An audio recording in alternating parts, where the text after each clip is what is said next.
All right. And we're back. We're back. It's 3 o'clock. We are mid-session with our Bashar channeling experience. That's right.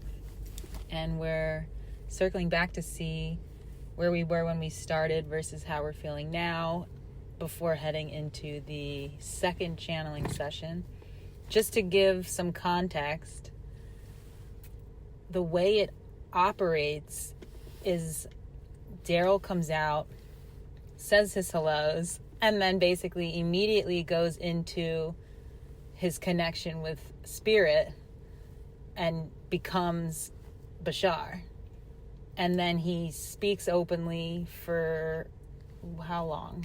10 minutes, 10, 15 minutes, maybe 20, I don't know. Yeah.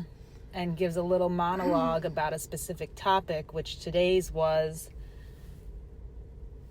like introspective thought and your life purpose, and basically opens up the doors for people to then ask questions, where he then speaks directly to the people questioning.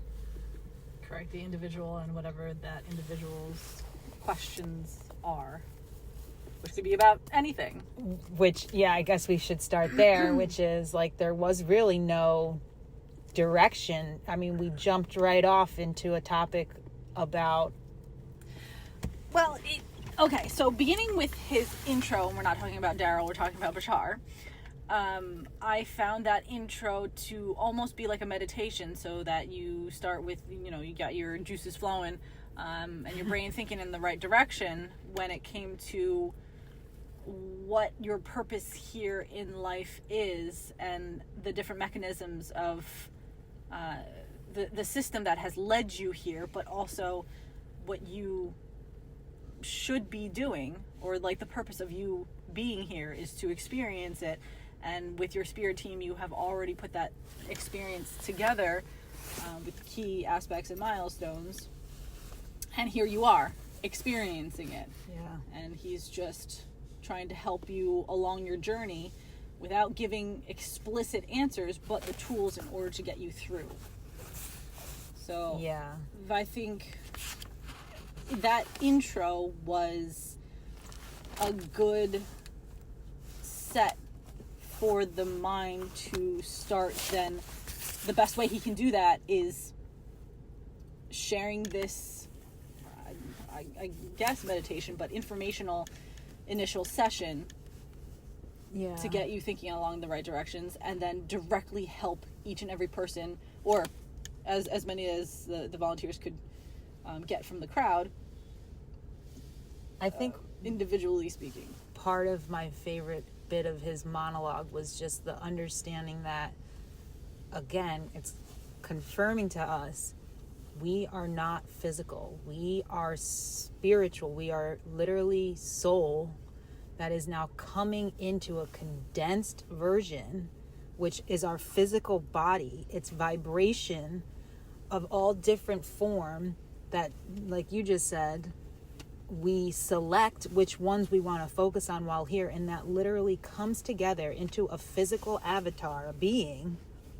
And then the more that we focus on those things, the more our physical sense opens up. And over time, that's almost like as we age, we grow wiser, we become more conscious, and then ultimately it leads to the physical death. But we don't ever die. We are eternal beings, and we just go back to soul. We go back to where we came from. And it's this like breathing, the visual of like life, like breath. That of was expansion, yeah, to what the soul sphere is, and then condensation, whatever that word is, to be and learn on Earth that smaller amount. I feel as if in Sedona I had that experience where I was in bliss. I was one with that big sphere, but then I was pulled back into my body, and in a small portion of it, in a very condensed way, but still super expanded, because you were then able to feel all those feelings, and it made a lot more sense. It kind of resonated a little bit more with me as he was explaining that sort of system in the best way that language can communicate as we know it, because there's no better way Yeah. at the moment.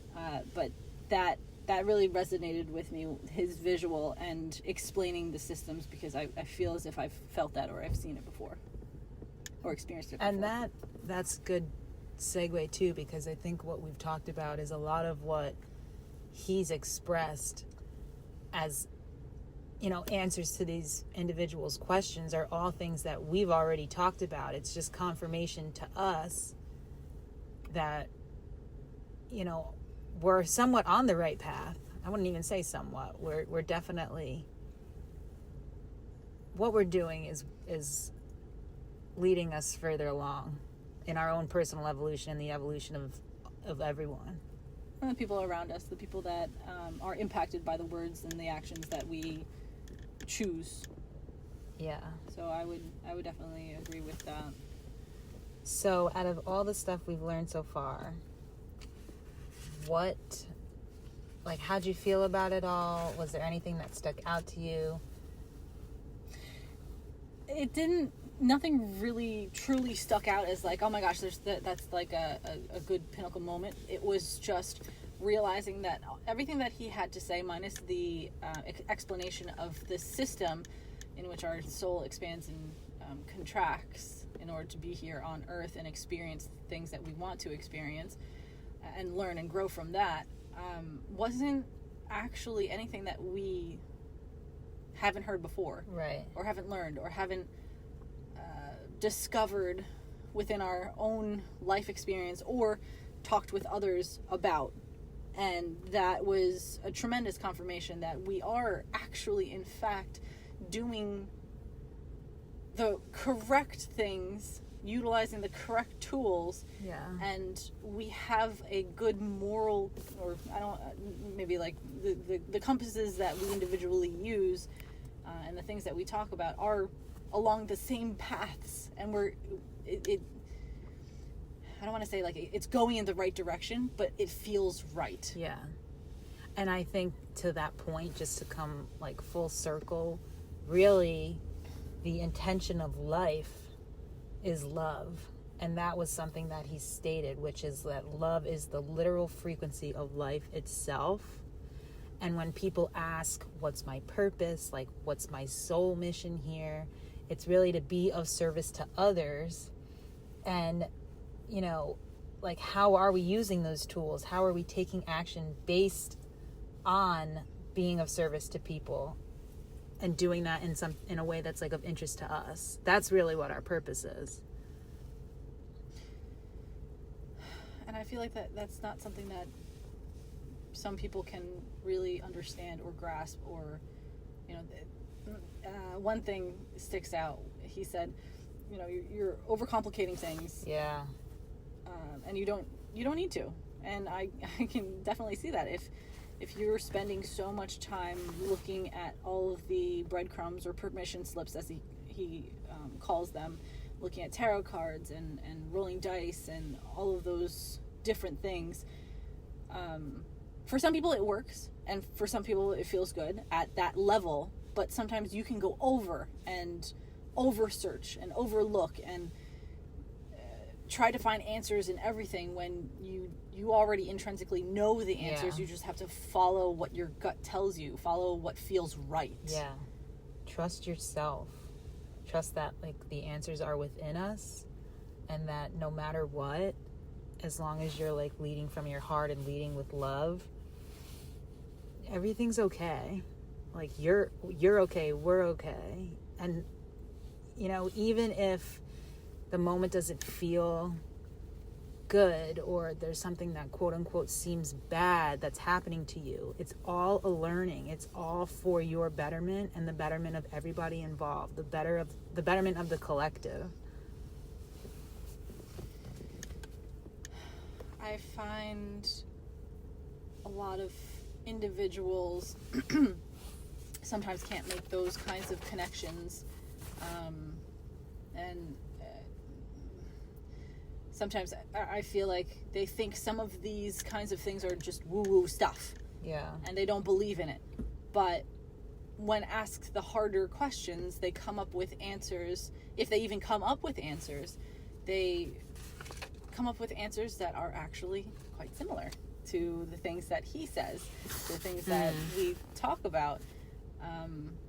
Once again, if they even come up with answers, because for the most part, they don't think that these answers are actually answers. They don't think that the stuff that, the quote-unquote woo-woo stuff aligns with those kinds of things. But there's always a nugget of truth in every, I don't know, I want to say, I guess, philosophy or spiritual practice or any of that stuff. It's because those things feel good to those people. And maybe in some people's perspectives, it doesn't work. And that's great. They then potentially could need someone like Bashar, or, just general therapy, to help tell them or show them that they already know what the answers are. And I feel like some people don't make those connections, and they absolutely need these kinds of interactions to then get them to make those connections and realize that they had all the answers the entire time. I mean, I definitely think it's, sometimes we can question ourselves. That's probably part of just being human, and then having these experiences that lead us to doubting ourselves. So if we are interacting with others, those interactions can help bring us back to our center, bring us back to being grounded in, and that acknowledgement that, like, we do have all of the answers and the knowledge within us, that then leads us to a path that we should be continuing on. And talking with people of, I guess, similar mindsets but different personalities really helps and grounds you in that knowledge of, these are the tools that you have. You already have your answers. Go out and do. Yeah. There's a lot of people out there who don't even have the capacity to think in this mindset or in this way. And I feel like people like us in our everyday, not everybody we know knows about Bashar. Not everybody knows, or that we meet or talk with, can even get to this level of feeling and comprehension in this way, in this forum, in this topic. And it's I feel like it's my life purpose to then share my perspective in a way that makes sense for them, in order to help them wherever they are in their lives. Right. And I think if we were to just close the loop here and think about something that really, the truth of everything we learned so far is, if you're passionate about something, follow that passion. Allow that passion to lead you down a road that maybe you weren't ever even envisioning you'd go down, because that passion has significance. There is meaning to that. So if you follow that, there is likely always going to be somebody, he had stated, that needs to hear whatever it is that you have to say, or see whatever it is that you've come up with, you've created. Turn your passion into something that's benefiting everybody, because there is somebody out there that needs what it is that you have to give. Yes. What did he say? He said, you have a gift, and your purpose is to figure out what that gift is, because somebody is waiting for you to give them that gift. Mm-hmm. And amen. Everyone's gift is different. And That's right. Everyone's way of giving their gifts is different, and receiving their gifts is different. So it's up to you to figure out what that is. That's not something anyone, even Bashar, could tell you how to do. We're all different, and we're all each on our own individual journey. And that's why we're here, to build community and to find out what everybody's purpose is, and to help them, lead a life where they feel fulfilled. It's very exciting times that we live in. That's it. This is helping me feel fulfilled. No, I completely agree. All right. God bless. We'll see you in a few hours.